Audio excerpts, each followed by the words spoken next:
Bike ಟ್ಯಾಕ್ಸಿಗೆ ಮತ್ತೆ ಬೀಳುತ್ತಾ break. High court ಆದೇಶವನ್ನು ಪ್ರಶ್ನಿಸಿ ಸುಪ್ರೀಂ ಕೋರ್ಟ್ಗೆ ಮೇಲ್ಮನವಿ ಸಲ್ಲಿಸೋದಕ್ಕೆ ಈಗ ಮುಂದಾಗಿದೆ. ಬೈಕ್ ಟ್ಯಾಕ್ಸಿಗೆ ಗ್ರೀನ್ ಸಿಗ್ನಲ್ ಅನ್ನು ಹೈಕೋರ್ಟ್ ಕೊಟ್ಟಿತ್ತು. ಸುಪ್ರೀಂ ಕೋರ್ಟ್ಗೆ ಈಗ ಸಾರಿಗೆ ಇಲಾಖೆ ಮೇಲ್ಮನವಿ ಸಲ್ಲಿಸೋದಕ್ಕೆ ಚಿಂತನೆಯನ್ನು ನಡೆಸಿದೆ.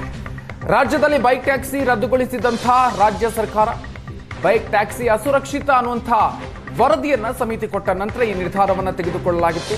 ವರದಿ ಆಧಾರದ ಮೇಲೆ ಬೈಕ್ ಟ್ಯಾಕ್ಸಿಯನ್ನ ಸರ್ಕಾರ ರದ್ದುಗೊಳಿಸಿತ್ತು. ನಂತರ ಸರ್ಕಾರದ ಆದೇಶವನ್ನು ಪ್ರಶ್ನಿಸಿ ಹೈಕೋರ್ಟ್ ಮೆಟ್ಟಿಲೇರಿದ್ವು ಕಂಪನಿಗಳು. ಬೈಕ್ ಟ್ಯಾಕ್ಸಿ ಸಂಚಾರಕ್ಕೆ ಹೈಕೋರ್ಟ್ನಿಂದ ಹಸಿರು ನಿಶಾನೆ ಸಿಕ್ಕಿತ್ತು.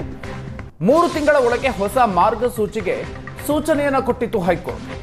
ಈಗ ಹೈಕೋರ್ಟ್ ನೀಡಿದ ಗಡುವು ಮುಗಿಯೋ ಮುನ್ನ ಮೇಲ್ಮನವಿ ಸಲ್ಲಿಸೋದಕ್ಕೆ ನಿರ್ಧಾರವನ್ನು ಮಾಡಲಾಗಿದೆ. ಈವರೆಗೆ ಬೈಕ್ ಟ್ಯಾಕ್ಸಿ ಬಗ್ಗೆ ಮಾರ್ಗಸೂಚಿಯನ್ನ ಸಾರಿಗೆ ಇಲಾಖೆ ಪ್ರಕಟಿಸಿಲ್ಲ. ಈಗ ಮೇಲ್ಮನವಿಯನ್ನ ಸಲ್ಲಿಸೋದಕ್ಕೆ ಸುಪ್ರೀಂ ಕೋರ್ಟ್ಗೆ ಹೋಗೋದಕ್ಕೆ ಆದೇಶದ ವಿರುದ್ಧ ಸುಪ್ರೀಂ ಕೋರ್ಟ್ಗೆ ಹೋಗೋದಕ್ಕೆ ನಿರ್ಧಾರವನ್ನು ಮಾಡಲಾಗಿದೆ. ಹೀಗಾಗಿ ರಾಜ್ಯದಲ್ಲಿ ಮತ್ತೆ ಬೈಕ್ ಟ್ಯಾಕ್ಸಿಗೆ ಬ್ರೇಕ್ ಬೀಳುತ್ತಾ ಅನ್ನುವಂಥ ಪ್ರಶ್ನೆಗಳು ಈಗ ಉದ್ಭವ ಆಗಿದೆ. ಹೆಚ್ಚಿನ ಡೀಟೇಲ್ಸ್ ಕೊಡ್ತಾರೆ ನಮ್ಮ ಪ್ರತಿನಿಧಿ ಮುತ್ತಪ್ಪ. ಇದೀಗ ನಮ್ಮ ಜೊತೆಗೆ ದೂರವಾಣಿ ಸಂಪರ್ಕದಲ್ಲಿದ್ದಾರೆ. ಮುತ್ತಪ್ಪ, ಇದೀಗ ಬೈಕ್ ಟ್ಯಾಕ್ಸಿ ಮತ್ತೆ ಬ್ರೇಕ್ ಬೀಳುತ್ತಾ ಅನ್ನುವಂಥ ಪ್ರಶ್ನೆ ಉದ್ಭವ ಆಗಿದೆ. ಈಗ ಸಾರಿಗೆ ಇಲಾಖೆ ಸುಪ್ರೀಂ ಕೋರ್ಟ್ಗೆ ಮೇಲ್ಮನವಿ ಸಲ್ಲಿಸೋದಕ್ಕೆ ಮುಂದಾಗಿರೋದು ಏನೇನು ಬೆಳವಣಿಗೆ ಆಗಿದೆ ವಿಚಾರವಾಗಿ ಮುತ್ತಪ್ಪ? ಮಧುಕರ್, ಬೈಕ್ ಟ್ಯಾಕ್ಸಿಗಳ ಪರವಾಗಿ ಬಂದಿರುವಂತಹ ಹೈಕೋರ್ಟ್ನ ಆದೇಶವನ್ನ ಪ್ರಶ್ನಿಸಿ ರಾಜ್ಯ ಸರ್ಕಾರ ಸುಪ್ರೀಂ ಕೋರ್ಟ್ ನಲ್ಲಿ ಮೇಲ್ಮನವಿನ ಸಲ್ಲಿಕೆ ಮಾಡೋದಕ್ಕೆ ಈಗ ಚಿಂತನೆಯನ್ನ ಮಾಡಿರುವಂತದ್ದು. ಯಾಕಂದ್ರೆ ಜನವರಿಯಲ್ಲಿ ಸುಪ್ರೀಂ ಕೋರ್ಟ್ ಹೈಕೋರ್ಟ್ ಇಂದ ಒಂದು ಆದೇಶ ಬರುತ್ತೆ. ಬೈಕ್ ಟ್ಯಾಕ್ಸಿಗೆ ಅವಕಾಶವನ್ನ ಕೊಡಬೇಕು, ಜೊತೆಗೆ 3 ತಿಂಗಳ ಒಳಗಾಗಿ ರಾಜ್ಯ ಸರ್ಕಾರ ಒಂದು ಮಾರ್ಗಸೂಚಿಯನ್ನ ಪ್ರಕಟ ಮಾಡಬೇಕು ಅಂತ ಹೇಳಿ ಹೈಕೋರ್ಟ್ ಸೂಚನೆಯನ್ನ ಕೊಟ್ಟಿತ್ತು. ಆದ್ರೆ ಇದುವರೆಗೂ ಕೂಡ ಸಾರಿಗೆ ಇಲಾಖೆ ಬೈಕ್ ಟ್ಯಾಕ್ಸಿಗೆ ಸಂಬಂಧಪಟ್ಟಂತೆ ಯಾವುದೇ ರೀತಿಯಾದಂತಹ ಒಂದು ಹೊಸ ಮಾರ್ಗಸೂಚಿಯನ್ನ ಜಾರಿಗೆ ಮಾಡಿಲ್ಲ.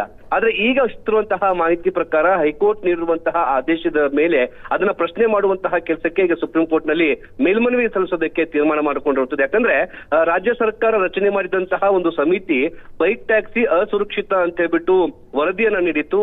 ಆ ವರದಿಯ ಆಧಾರದ ಮೇರೆಗೆ ರಾಜ್ಯ ಸರ್ಕಾರ ಬೈಕ್ ಟ್ಯಾಕ್ಸಿಗಳನ್ನ ಕಂಪ್ಲೀಟ್ ಆಗಿ ರದ್ದು ಮಾಡಿತ್ತು. ಇದನ್ನ ಪ್ರಶ್ನಿಸಿ ಓಲಾ, ಊಬರ್ ನಂತಹ ಕೆಲವೊಂದಿಷ್ಟು ಅಗ್ರಿಗೇಟ್ ಕಂಪನಿಗಳು ಹೈಕೋರ್ಟ್ ನ ಮೊರೆ ಹೋಗಿತ್ತು. ಹೈಕೋರ್ಟ್ ಅಲ್ಲಿ ಇದನ್ನ ಪ್ರಶ್ನೆ ಮಾಡಿ ಇದೀಗ ಗ್ರೀನ್ ಸಿಗ್ನಲ್ ಕೂಡ ತಂದಿದ್ರು ಬೈಕ್ ಟ್ಯಾಕ್ಸಿಗೆ.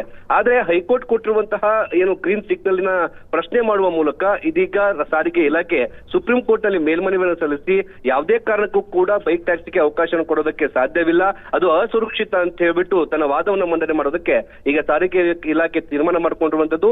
ಇದೆಲ್ಲೋ ಒಂದ್ ಕಡೆ ಬೈಕ್ ಟ್ಯಾಕ್ಸಿಯನ್ನು ನಂಬಿಕೊಂಡಿರುವಂತಹ ಸಾವಿರಾರು ಜನರಿಗೆ ದೊಡ್ಡ ಶಾಕ್ ಅಂತಾನೂ ಕೂಡ ಹೇಳ್ಬೋದು. ಮತ್ತೊಂದು ಕಡೆ ಆಟೋ ಚಾಲಕರು ಕೂಡ ಇದರ ವಿರುದ್ಧ ಇದ್ರು.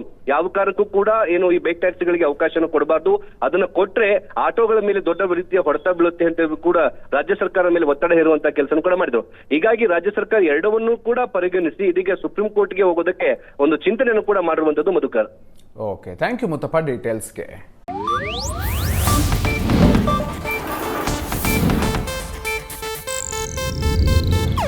ಇದು ಏಷ್ಯಾನೆಟ್ ನ್ಯೂಸ್ ನೆಟ್ವರ್ಕ್ ಪ್ರಸ್ತುತಿ.